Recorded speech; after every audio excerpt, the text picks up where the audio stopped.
মাত্র 2 পুঁজি টোটাল লাইফে কোনো মানুষ সঞ্চয় করে কবর পর্যন্ত ঢুকতে পারলে যদি আল্লাহ পাক তাকে জান্নাতুল ফেরদাউসে মেহমান বানান। যেই মানুষের কাছে ডাবল পুঁজি আছে, 4 পুঁজি, এই লোকটা মরণের পরে আল্লাহ পাক তাকে কোন জান্নাত দিবেন? জান্নাতুল ফেরদাউসের চাইতে দামি নামি জান্নাত তো আর নাই। 2 পুঁজিওয়ালাকেও যদি জান্নাতুল ফেরদাউস দেওয়া হয়, 4 পুঁজিওয়ালাকেও যদি জান্নাতুল ফেরদাউস দেওয়া হয়, তাহলে তুলনামূলক 4 পুঁজিওয়ালার একটু লস হয়ে যাবে। এই প্রশ্নের জবাব বুঝতে চাইলে আমাদেরকে বেশি দূরে যাওয়া দরকার নাই, এয়ারপোর্ট পর্যন্ত গেলেই এই প্রশ্নের উত্তর বোঝা যায়। এয়ারপোর্ট পর্যন্ত গেলে, বিমানে উঠলেই এই প্রশ্নের হল হয়ে যায়। কেমনে? আপনারা যারা ইন্টারন্যাল অথবা ইন্টারন্যাশনাল এয়ারওয়েজে যাদের চলাফেরা আছে, আপনারা জানেন একই বিমান কিন্তু বিমানের সিট 2 রকমের।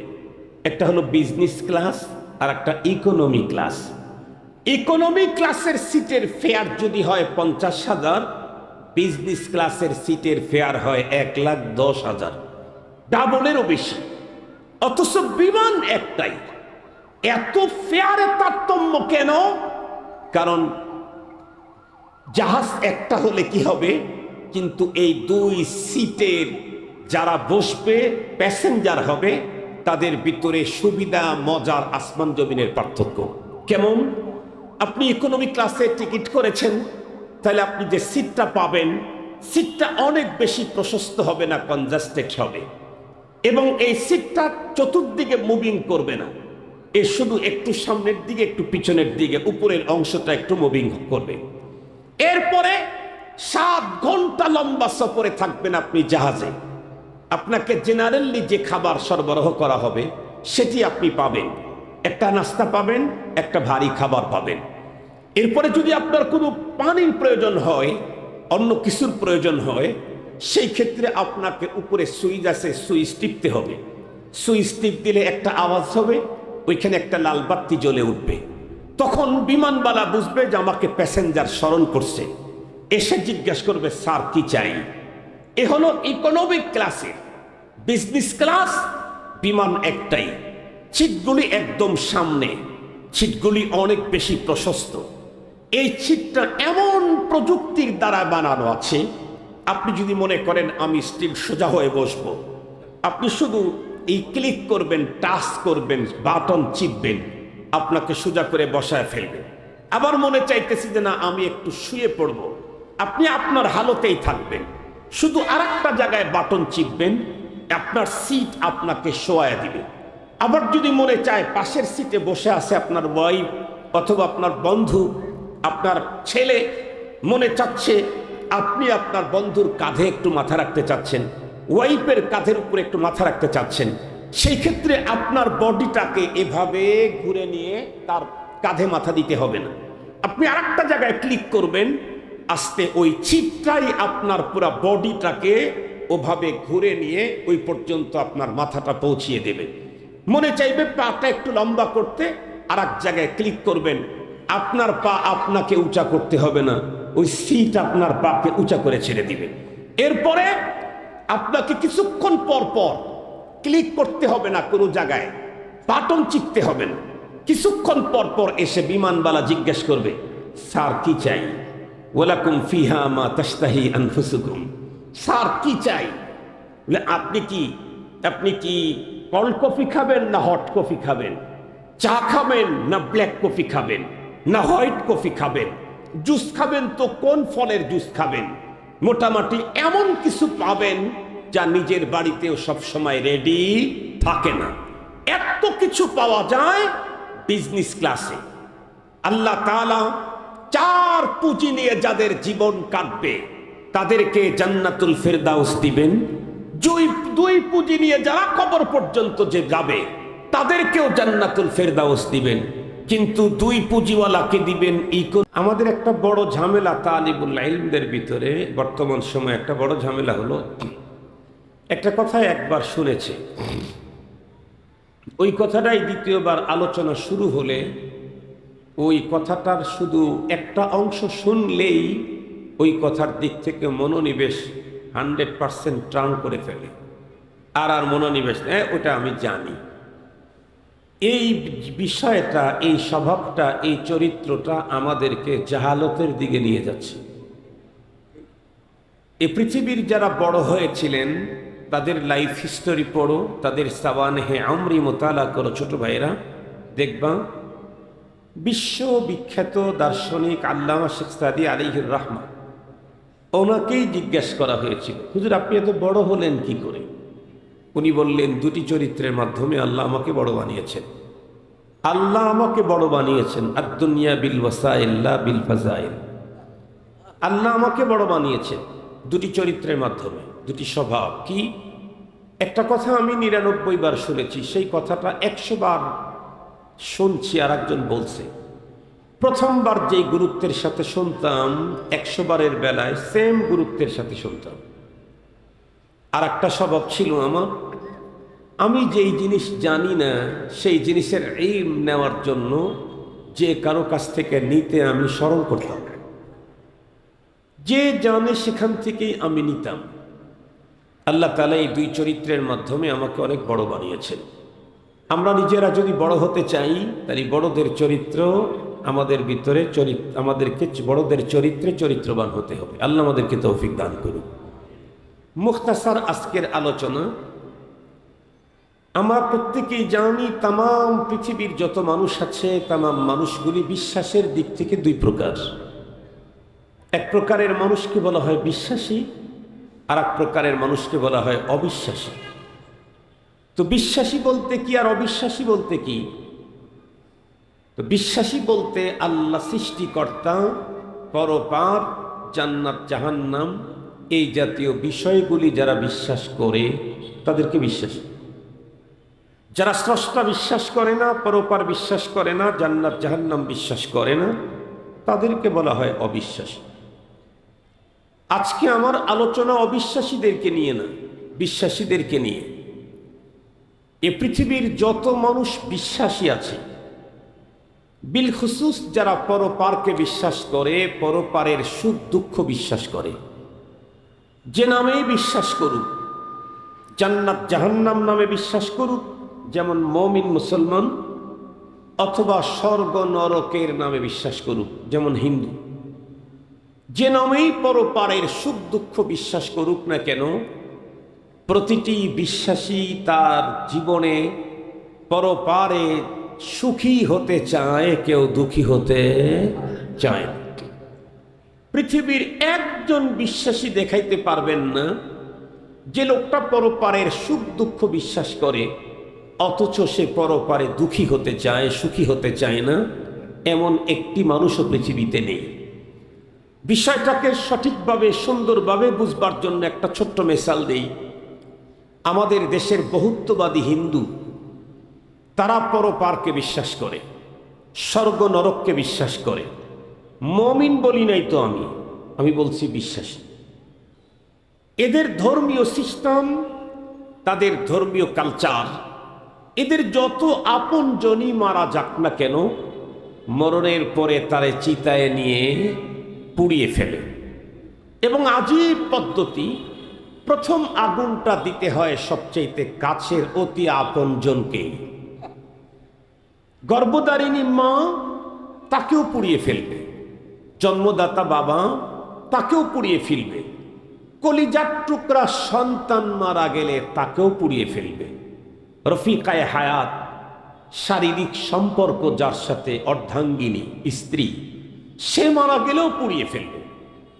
এখন কথা হলো, এত কাছের যাদের সাথে ব্লাড কানেকশন, যাদের সাথে সিরিয়াসলি সম্পর্ক, যারা কলিজার টুকরা সন্তান, এদেরকে পুড়ে কেন?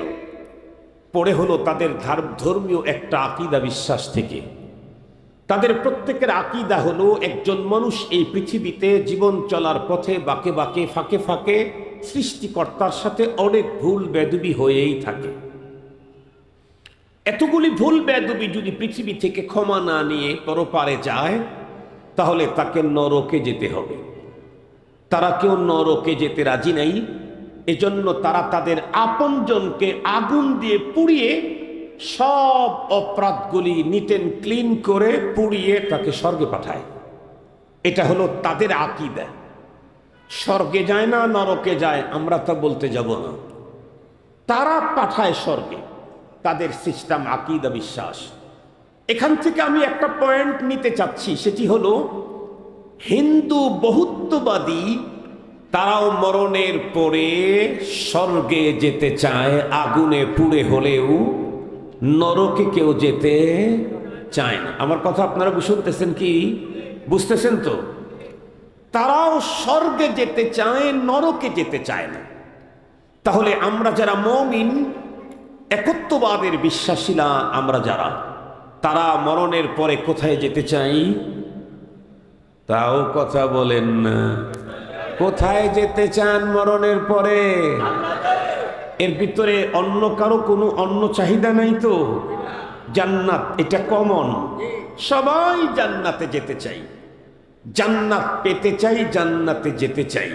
কিন্তু জিজ্ঞাসা হলো, যেই জান্নাত পেতে চাচ্ছি, জান্নাতে যেতে চাচ্ছি, এই জান্নাতটা কি বাবা দাদা নানা বাড়ির সম্পদের কোনো একটা আইটেমের নাম? নানা মরে গেলে, দাদা মরে গেলে যেই সম্পদগুলি বেরাসত সূত্রে আমি পাবো, তার মধ্যে একটা জান্নাত আছে। এরকম আপনাদের দাদা নানা বাড়ি কারো আছে নাকি? তাহলে জিজ্ঞাসা করতে চাই, জান্নাতটা কার? একটু বলেন কার? আল্লাহ। আল্লাহর জান্নাত আপনি যেতে চান, পেতে চান কেমনে? বিষয়টাকে বুঝবার জন্য একটা মিসাল দেই, তাহলে খুব ভালো বুঝবেন, সব শ্রেণীর মানুষ বুঝবে। আমার হাতের ভিতরে একটা ফোন আছে, এটা আমি কিনেছি, এটা আমি মালিক। এই ফোনটা যদি আপনারা কেউ পেতে চান, নিতে চান, তাহলে এটাকে নেয়ার জন্য দুইটা পদ্ধতি আছে। একটা বৈধ পদ্ধতি, একটা অবৈধ পদ্ধতি। অবৈধ পদ্ধতিতে আপনি আমার কাছ থেকে এটা নিতে পারবেন কেমনে? ছিনতাই করলেন, জোর করে নিলেন, হ্যাঁ, আমার কাছ থেকে জোর করে নিলেন, ছিনতাই করলেন, চুরি করলেন, নিতে পারবেন। কিন্তু বলুন তো দেখি, আল্লাহর জান্নাতও কি এই পদ্ধতিতে নেওয়ার কোনো সুযোগ আছে? আল্লাহর জান্নাত চুরি করবে? আল্লাহর জান্নাত ছিনতাই করবে? আল্লাহর জান্নাত জোর করে নিবে? এরকম কোনো অপশন নেই। তাহলে আরো একটা অপশন আছে, বৈধ পদ্ধতি। এই ফোনটা বৈধ পদ্ধতিতে আমার কাছ থেকে আপনারা নিতে চাইলে তার সিস্টেম কি? আমি মালিক যেভাবে দেব আপনাকে সেভাবে নিতে হবে। আমি 25,000 টাকা দিয়ে কিনছি, সে আমি যদি বলি 25,000 টাকা দিয়ে কিনেছি, আমার কাছ থেকে নিতে চাইলে 30,000 লাগবে, তাহলে আপনি এইটা নিতে চাইলে 30,000ই দিতে হবে। আমি যদি বলি 25,000 দিতে হবে না, 15,000 কনসিডার, মাত্র 10,000 দিলেই হবে, তাহলে 10,000 দিয়ে আপনি মালিক হতে পারবেন। আমি যদি কাউকে ফ্রি দিতে চাই, সেটা আমার ব্যাপার, অন্য কারো এখানে আপিল করবার কোনো সুযোগ নেই। খুব ভালো করে বুঝবেন তো। আল্লাহ পাকের জান্নাত আমরা যেতে চাই, পেতে চাই, তাহলে জানা দরকার আল্লাহ কি তার জান্নাত বা বান্দাকে দিবেন? হ্যাঁ দিবেন। কেমনে দিবেন? কোরআনে হাকিমে আল্লাহ তাআলা বর্ণনা করেছেন, আমি বেচাই দেব। জান্নাত কি করবেন আল্লাহ? কথা বলেন না কেন? জান্নাত কি করবেন? বেচে দিবেন। আল্লাহ পাক জান্নাত বিক্রি করবেন। এটা কোরআনের কোথায় আছে? আছে আল্লাহর কোরআন। আল্লাহ বলেন, ইন্নাল্লাহা আশতারা মিনাল মুমিনিনা আনফুসাহুম ওয়া আমওয়ালাহুম বিআন্না লাহুমুল জান্নাহ ইউকাতিলুনা ফি সাবিলিল্লাহি ফায়াকতুলুনা ওয়া ইউকতালুন। আয়াতে কারিমাতে আল্লাহ বলেন, নিঃসন্দেহে আল্লাহ খরিদ করেছেন মুমিনের জান আর মাল, বিনিময়ে কি বেচে দিচ্ছেন? জান্নাত। তাহলে জান্নাত আল্লাহ বিক্রি করবেন, কিন্তু মজার কথা হলো যার তার কাছে বিক্রি করবেন না। আল্লাহ কিন্তু প্রথমেই জানায় দিলেন, তোমরা কেউ যদি জান্নাতের খরিদার হতে চাও, কাস্টমার হতে চাও, তাহলে 1 নাম্বার শর্ত, তোমাকে হতে হবে মুমিন। ইমানদার ছাড়া কারো কাছে আল্লাহ তার জান্নাত বিক্রি করতেই রাজি নাই। ইমানদার ছাড়া জান্নাতের খরিদার হওয়াই যায় না। এতটুক পর্যন্ত মাথার মধ্যে নিলাম। আল্লাহ পাক জান্নাত, তার জান্নাত উনি ছেড়ে দিবেন, বেচে দিবেন। এখন কিভাবে দিবেন? পরপারে জান্নাত আল্লাহ তাআলা তার বান্দাদেরকে কিভাবে দিবেন? কোরআন হাদিস মন্থন করলে দেখা যায় আল্লাহ পাক জান্নাত দিবেন দুটি পদ্ধতিতে। একটা হলো প্রথম চান্সেই মরণের পরে সুজা জান্নাত, কোনো রকমের দুঃখ বেদনা টাচ করা ছাড়া। আর একটা হলো এই যে জান্নাতে ঢুকলো আর জীবনে কোনোদিন বের হতে হবে না। আর একটা হলো স্বল্পমেয়াদী, দীর্ঘমেয়াদী, নানা মেয়াদী সাজা ভোগের পর লাস্টে গিয়ে আল্লাহ তাআলা জান্নাত দিবেন। এই দুই পদ্ধতিতে জান্নাতের মালিকানা পাওয়া যাবে পরপারে। আমি জিজ্ঞেস করতে চাই, আপনারা কোন পদ্ধতিতে নিতে চান? প্রথম না দ্বিতীয়টা? প্রথম। তার মানে কোন রকমের আযাব, দুঃখ, কষ্ট টাচ করা ছাড়া দুখুলে আউয়ালি, প্রথম চান্সেই আল্লাহ পাকের জান্নাতে যেতে চাই, জান্নাত পেতে চাই। তাহলে আসেন, প্রথম চান্সেই যদি কেউ জান্নাতে যেতে চায়, জান্নাত পেতে চায়, তার জন্য কি লাগবে? এই জাতীয় কোনো অপশন কোরআনে পাকে আছে নাকি?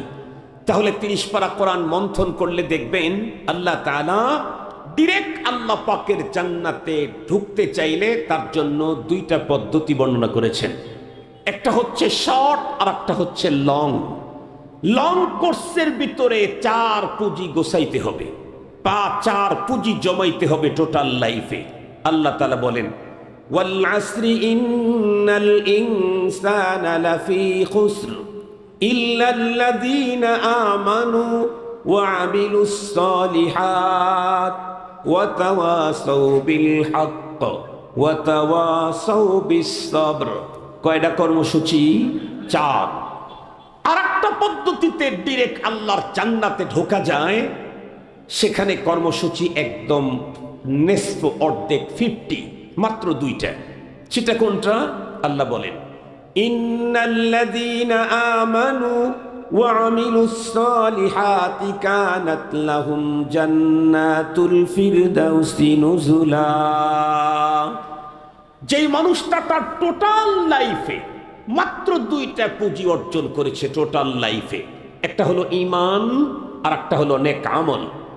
এই পুঁজি নিয়ে যদি কবর পর্যন্ত ঢুকতে পারে, কবরে যাওয়ার আগে যদি পুঁজি হারিয়ে না যায়, এই পুঁজি নিয়েই যদি কবর পর্যন্ত যেতে পারে, রব্বুল আলামিন বলেন আমি তাদেরকে মেহমানদারি করাবো জান্নাতুল ফিরদাউসে। এখন প্রশ্ন হলো, হুজুর জান্নাতুল ফিরদাউসে ঈমান আর নেক আমল নিয়ে কবরে যেতে পারলে আল্লাহ মেহমানদারি করবেন, তো কতদিন মেহমানদারি যে করবেন, কতদিন? আল্লাহ তাআলা উত্তর দিলেন, খালিদিন। আমাদের জিজ্ঞাসা হলো, আল্লাহ মেহমানদারি কতদিন? আল্লাহ কি বললেন? খালিদিন। কতদিন বাংলা? খালিদিনও কি বাংলা? খালিদিন তো আরবি, তার মানে চিরজীবন। চিরজীবনটা যদি বুঝতে কারো প্রবলেম হয়, এ কারণে আল্লাহ তাআলা পরবর্তীতে আরেকটা শব্দ দিয়ে ওয়াজাহাত করলেন, আবাদা। এখন যেহেতু ওলামা বেশি, অনেকেরই বিশেষ করে ছাত্র বেশি, এদের মাথার মধ্যে তো প্রশ্ন বেশি।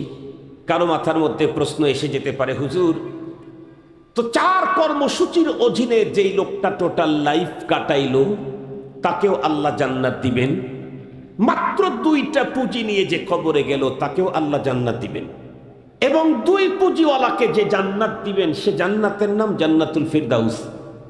হুজুর জান্নাতুল ফিরদাউসের চাইতে দামি জান্নাত তো আর নাই।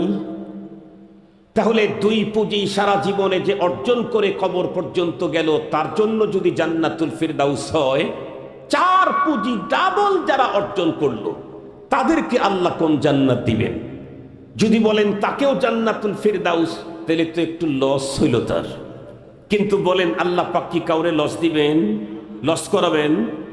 দো সিতারা কুজা কুনি মাহরুম, দো সিতারা কুজা কুনি মাহরুম, তু কে বা দুশ্মনা নজরদারি। যিনি দুশ্মনকেও খেয়াল রাখেন, উনি দোস্তকে বঞ্চিত করবার প্রশ্নই আসে না। এখন জিজ্ঞাসা হলো, হুজুর মাত্র 2 পুঁজি টোটাল লাইফে কোনো মানুষ সঞ্চয় করে কবর পর্যন্ত ঢুকতে পারলে যদি আল্লাহ পাক তাকে জান্নাতুল ফিরদাউসে মেহমান বানান, যেই মানুষের কাছে ডাবল পুঁজি আছে, 4 পুঁজি, এই লোকটা মরণের পরে আল্লাহ পাক তাকে কোন জান্নাত দিবেন? জান্নাতুল ফিরদাউসের চাইতে দামি নামি জান্নাত তো আর নাই। দুই পুঁজিওয়ালাকেও যদি জান্নাতুল ফিরদাউস দেওয়া হয়, চার পুঁজিওয়ালাকেও যদি জান্নাতুল ফিরদাউস দেওয়া হয়, তাহলে তুলনামূলক চার পুঁজিওয়ালার একটু লস হয়ে যাবে। এই প্রশ্নের জবাব বুঝতে চাইলে আমাদেরকে বেশি দূরে যাওয়া দরকার নাই, এয়ারপোর্ট পর্যন্ত গেলেই এই প্রশ্নের উত্তর বোঝা যায়। এয়ারপোর্ট পর্যন্ত গেলে, বিমানে উঠলেই এই প্রশ্নের হল হয়ে যায়। কেমনে? আপনারা যারা ইন্টারন্যাল অথবা ইন্টারন্যাশনাল এয়ারওয়েজে যাদের চলাফেরা আছে, আপনারা জানেন একই বিমান কিন্তু বিমানের সিট দুই রকমের। একটা হলো বিজনেস ক্লাস আর একটা ইকোনমি ক্লাস। ইকোনমি ক্লাসের সিটের ফেয়ার যদি হয় 50,000, বিজনেস ক্লাসের সিটের ফেয়ার হয় 1,10,000, ডাবলেরও বেশি। অথচ বিমান একটাই, এত ফেয়ারে তারতম্য কেন? কারণ জাহাজ একটা হলে কি হবে, কিন্তু এই দুই সিটের যারা বসবে প্যাসেঞ্জার হবে, তাদের ভিতরে সুবিধা মজার আসমান জমিনের পার্থক্য। কেমন? আপনি ইকোনমি ক্লাসে টিকিট করেছেন, তাহলে আপনি যে সিটটা পাবেন, সিটটা অনেক বেশি প্রশস্ত হবে না, কনজাস্টেড হবে, এবং এই সিটটা চতুর্দিকে মুভিং করবে না, এর শুধু একটু সামনের দিকে একটু পিছনের দিকে উপরের অংশটা একটু মুভিং করবে। এরপরে 7 ঘন্টা লম্বা সফরে থাকবেন আপনি জাহাজে। আপনাকে জেনারেলি যে খাবার সরবরাহ করা হবে সেটি আপনি পাবেন, একটা নাস্তা পাবেন, একটা ভারী খাবার পাবেন। এরপরে যদি আপনার কোনো পানির প্রয়োজন হয়, অন্য কিছুর প্রয়োজন হয়, সেই ক্ষেত্রে আপনাকে উপরে সুইচ আছে, সুইচ টিপতে হবে। সুইচ টিপ দিলে একটা আওয়াজ হবে, ওইখানে একটা লাল বাতি জ্বলে উঠবে। তখন বিমানবালা বুঝবে যে আমাকে প্যাসেঞ্জার স্মরণ করছে, এসে জিজ্ঞাসা করবে স্যার কি চাই। এ হলো ইকোনমিক ক্লাসের। বিজনেস ক্লাস বিমান একটাই, সিটগুলি একদম সামনে, সিটগুলি অনেক বেশি প্রশস্ত। এই সিটটা এমন প্রযুক্তির দ্বারা বানানো আছে, আপনি যদি মনে করেন আমি স্টিল সোজা হয়ে বসবো, আপনি শুধু এই ক্লিক করবেন, টাচ করবেন, বাটন চিপবেন, আপনাকে সোজা করে বসায় ফেলবে। আবার মনে চাইতেছি যে না আমি একটু শুয়ে পড়ব, আপনি আপনার হালতেই থাকবেন, শুধু আরেকটা জায়গায় বাটন চিপবেন, আপনার সিট আপনাকে শোয়ায় দিবে। আবার যদি মনে চায় পাশের সিটে বসে আছে আপনার ওয়াইফ অথবা আপনার বন্ধু, আপনার ছেলে, মনে চাচ্ছে আপনি আপনার বন্ধুর কাঁধে একটু মাথা রাখতে চাচ্ছেন, ওয়াইফের কাঁধের উপরে একটু মাথা রাখতে চাচ্ছেন, সেই ক্ষেত্রে আপনার বডিটাকে এভাবে ঘুরে নিয়ে তার কাঁধে মাথা দিতে হবে না, আপনি আরেকটা জায়গায় ক্লিক করবেন, আস্তে ওই চিপটাই আপনার পুরো বডিটাকে ওভাবে ঘুরে নিয়ে ওই পর্যন্ত আপনার মাথাটা পৌঁছিয়ে দেবে। মনে চাইবে পাটা একটু লম্বা করতে, আর এক জায়গায় ক্লিক করবেন, আপনার পা আপনাকে উঁচা করতে হবে না, ওই সিট আপনার পাকে উঁচা করে ছেড়ে দিবে। এরপরে আপনাকে কিছুক্ষণ পর পর ক্লিক করতে হবে না, কোনো জায়গায় বাটন চিপতে হবে না, কিছুক্ষণ পর পর এসে বিমানবালা জিজ্ঞেস করবে স্যার কি চাই, ওয়ালাকুম ফিহা মা তাশতাহি আনফুসুকুম, স্যার কি চাই। বলে আপনি কি কোল্ড কফি খাবেন না হট কফি খাবেন, চা খাবেন না ব্ল্যাক কফি খাবেন না হোয়াইট কফি খাবেন, জুস খাবেন তো কোন ফলের জুস খাবেন। মোটামুটি এমন কিছু পাবেন যা নিজের বাড়িতেও সবসময় রেডি থাকে না, এত কিছু পাওয়া যায় বিজনেস ক্লাসে। আল্লাহ তাআলা 4 পুঁজি নিয়ে যাদের জীবন কাটবে তাদেরকে জান্নাতুল ফিরদাউস দিবেন। 2 পুঁজি নিয়ে যারা কবর পর্যন্ত যে যাবে তাদেরকেও জান্নাতুল ফিরদাউস দিবেন। কিন্তু 2 পুঁজিওয়ালাকে দিবেন করবে, একটাও যদি না থাকে তাহলে তো বুঝে ফেলেছি জান্নাতে যাওয়ার কোনো উপায় স্বাভাবিকভাবেই থাকার কথা না। কিন্তু 2টার একটা যদি থাকে আর একটা যদি না থাকে, তাহলে সেই ক্ষেত্রে কি হবে? তাহলে আমাকে জিজ্ঞেস করতে হবে ভাই আপনার কাছে কোনটা আছে কোনটা নাই, এটা আগে জানতে হবে, তারপরে আপনার জন্য উত্তর রেডি করা যাবে।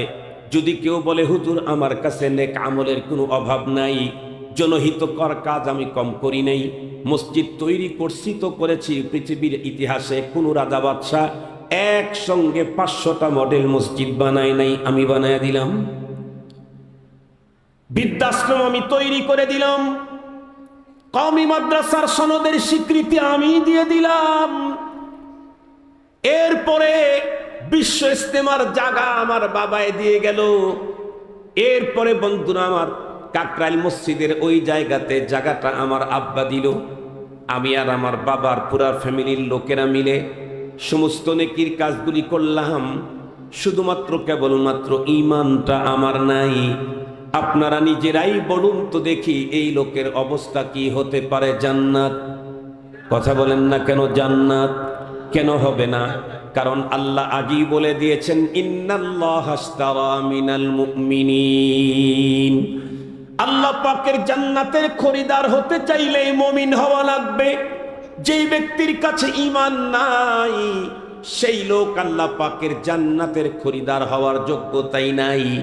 ঈমান যদি অত্যন্ত দুর্বল হয় কিন্তু ঈমান তার আছে, বন্ধুরা আমার, নেক আমল যদি তার একটাও না থাকে তাতে কোনো প্রবলেম নাই। প্রবলেম তো এতটুকুন, প্রথম চান্সে জান্নাতে যেতে পারবে না। দীর্ঘমেয়াদী স্বল্পমেয়াদী নানামেয়াদী সাজাভোগের পরে ঈমানের কারণে কখনো না কখনো কোনো একদিন আল্লাহ পাকের জান্নাত পাবেই পাবে। পক্ষান্তরে নেকির কাজ করতে করতে যদি তামাম দুনিয়ার সবচাইতে ভালো কাজগুলি সে করে ফেলে, কিন্তু ঈমান যদি না থাকে, এই মানুষ জান্নাত পাবে তো দূরের কথা, জিন্দেগিতে জান্নাতের দেখাও সম্ভব না। বিষয়টাকে স্পষ্ট করবার জন্য দুইজন মানুষের হিস্টোরি আমি আপনাদের খেদমতে কিঞ্চিত বলবো, কিঞ্চিত, তাহলে মিনওয়ান আপনাদের বুঝে আসবে। তার মধ্যে একজন হলো, এই তো বিগত 15-16 বছর 17 বছর আগে পৃথিবী থেকে বিদায় নিয়েছে। এই পৃথিবীর ভিতরে নাম করা একজন মহিষী মহিলা, নারী, তার নাম মাদার তেরেসা। মাদার তেরেসা নামে বাংলাদেশে অনেক সংগঠন আছে। মাদার তেরেসা অমক, মাদার তেরেসা অমক, মাদার তেরেসা অমক। এ মাদার তেরেসা লাইফ হিস্টোরিতে লিখেছে, মাদার তেরেসা একজন মহিলা। এই মহিলার টোটাল লাইফ সৃষ্টির শ্রেষ্ঠ মানব সেবাতেই ব্যয় করে দিয়েছে।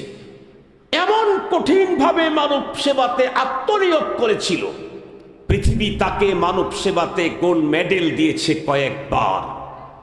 এ মেয়েটি তার জীবনে চিরকুমারিত্ব বরণ করেছিল, জীবনে বিয়েটা পর্যন্ত করে নাই।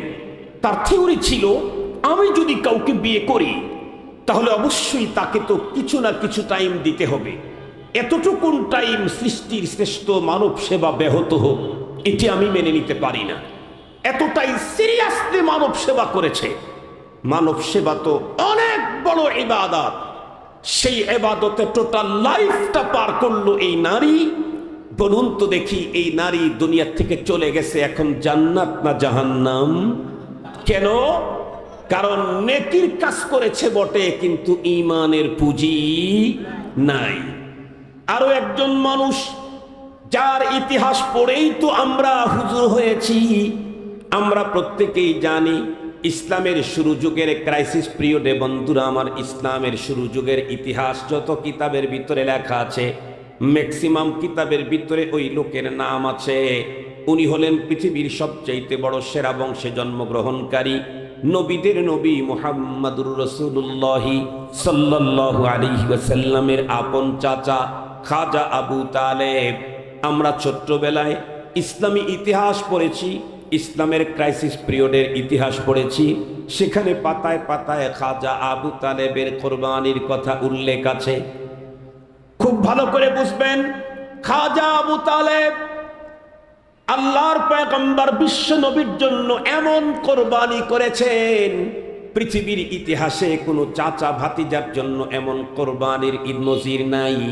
শুধুমাত্র পয়গম্বরের জন্য তার চাচার কোরবানি ছিল না, না, বরং ইসলামের জন্য তার কোরবানি এমন ছিল, আমার আপনার মতো হাজার হাজার মুসলমানদেরকে একত্রিত করলেও খাজা আবু তালেব সমপরিমাণ ইসলামের জন্য কোরবানি হবে না।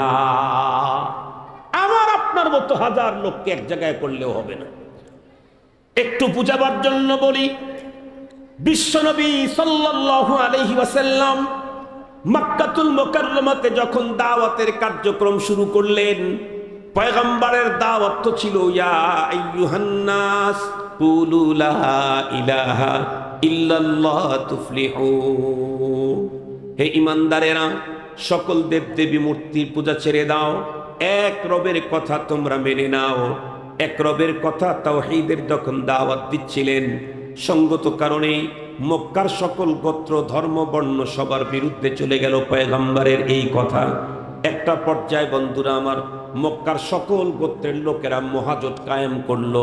তারা ভিতরে মিটিং করলো, আমাদের বিগ বস খাজা আবু তালেবকে বলো, সে তার ভাতিকে যাকে যদি কন্ট্রোল না করে, আমরা বড় নেতার বিরুদ্ধেই আমরা আইন কড়াকড়ি আইন করে ফেলবো। একটা পর্যায়ে প্রতিনিধি দল চলে এলো, খাজা আবু তালেবকে ডেকে বলল, নেতাজি, মক্কার সমস্ত গোত্রের লোকেরা সম্মিলিত মশওয়ারা করে সিদ্ধান্ত নিয়েছে, সিদ্ধান্ত আপনাকে জানাইতে এসেছি। বলে কি?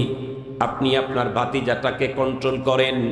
সে যদি নির্ধারিত দুই একটা গ্রুপের বিরুদ্ধে বিপক্ষে যদি কথা বলতো, তাহলে ছাড় দেওয়া যেত। সবার ধর্মকর্মের বিরুদ্ধে তার বক্তব্য, সঙ্গত কারণে তাকে ছাড় দেওয়ার আর কোনো সুযোগ নাই। সম্মিলিত সিদ্ধান্ত হয়েছে, আপনি যদি আপনার ভাতিজাকে দাওয়াতের মিশন থেকে বারণ করতে না পারেন, আপনার বিরুদ্ধেই আমরা ব্যবস্থা গ্রহণ করব। খাজা আবু তালেব বিশ্বনবীজির নিকটে চলে গেলেন, ডেকে বললেন, ভাতিজা, মক্কার লিডারেরা সম্মিলিত জোট করে আমার কাছে পয়গাম পাঠিয়েছে, তুমি তোমার এই কার্যক্রমকে বন্ধ করতে হবে, নাইলে তারা আমাদের বিরুদ্ধে সম্মিলিত অ্যাকশনে যাবে। এ কথা বলতে পয়গম্বর মুস্কি হাসি দিয়ে ডেকে বললেন, চাচা, আমি আমার এই মিশন কেমনে বন্ধ করব? বুইসতুলি হাদাল আমর, আমাকে তো পৃথিবীতে এই কাজের দায়িত্ব দিয়েই আল্লাহ পাক পাঠিয়েছে। আমার তো মিশনই এটা, আমার কাজই এটা, এটা আমি বন্ধ করব কেমনে? আল্লাহ নিজেই বলেন, হুয়াল্লাযী আরসালা রাসূলাহু বিল হুদা ওয়া দীনিল হাক্কি লিইয়ুযহিরাহু আলাদ-দীনি কুল্লিহি ওয়ালাউ কারিহাল মুশরিকুন। তিনি তো ওই রব যিনি তার রাসূল প্রেরণ করেছেন দ্বীনে হক দিয়ে, যাতে সকল ভ্রান্ত মতবাদ ধর্মের উপরে দ্বীনে হককে বিজয় করেন। শুধু এতটুকু না, বরং রব্বুল আলামিন তার পয়গম্বরকে ডেকে ডিরেক্ট বলে দিলেন, কুল হাদিহি সাবিলি আদউ ইলাল্লাহ, কুল হাদিহি সাবিলি আদউ ইলাল্লাহি আলা বাসীরাতিন আনা ওয়া মানিত্তাবা'নি। ওগো আমার হাবিব, আপনি ওপেন ঘোষণা করে দিন, হাদিহি সাবিলি, এটাই আমার কাজ, এটাই আমার পথ, এটাই আমার মিশন। আমি মানুষদেরকে আল্লাহর দিকে আহ্বান করব, এটা বন্ধ করার কোনো সুযোগ নাই।